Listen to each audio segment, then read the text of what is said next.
Well, there you go. Wow. You started off, it's interesting because you started off watching that and you were sort of laughing and and almost sort of poo-pooing the idea.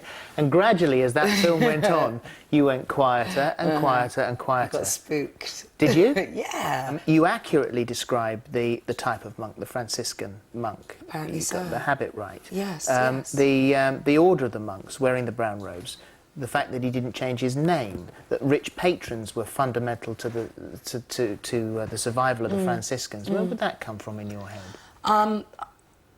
Honestly, I either have a very vivid imagination or it was a genuine, you know, genuine experience in terms of the words were free-flowing. But then, you know, the most emotional point was the fire, you know, because that really got me, How vivid was it? It was there. It was there. I was freaked, actually. I freaked myself out, to be honest. Did you think about it afterwards?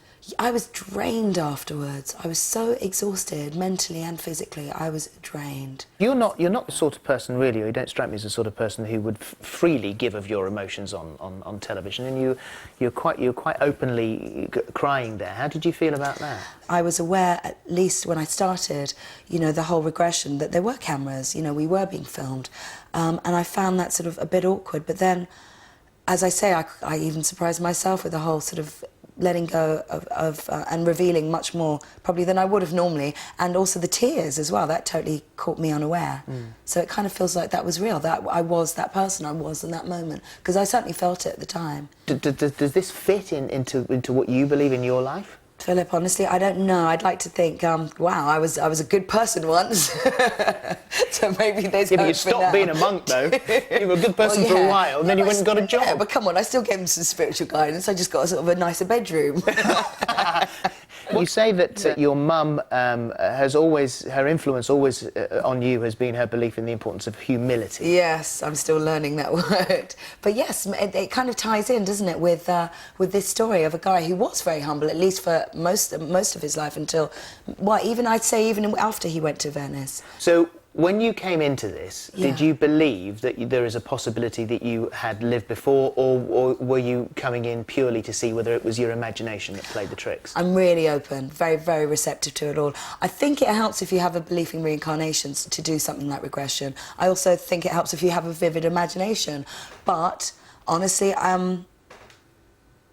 something happened. I can't define it any more than that. Something happened. You say you've got you require a vivid imagination. Would you imagine that your imagination would provide you with a Franciscan monk, a guy terrified by fire? Was that the sort of picture you imagined coming out of your head? Nah, if I could really choose my own past life, I'd be so much more glamorous. And especially, I don't want to be a bloke. I was about to ask you Do you that. know Were you what I mean? surprised that you were a guy? Yeah. A white guy, me, being a monk, being humble, just so not what I am. Well, we've heard what Lisa thinks and what our detective has managed to find out. Time now to see what the experts make of it all. Lisa's mother has often told her that she should be more humble, and maybe this is a way her subconscious mind is apologising in a way to her mother and saying, "Mother, I really am a very humble person. I really am a monk. In a previous life I was a monk, and you can't get much more humble than that. So are you satisfied now, Mother?" If you'd been a monk in your past life, you'd probably need a bit of drinking and smoking in this one, maybe, just to sort of, you know, I don't know, balance the whole thing up. If this is about different experiences, you know, maybe we come here to experience different aspects of life. In the past life as the monk, what that really says about Lisa is that she had a lot of her freedom and independence taken away from her.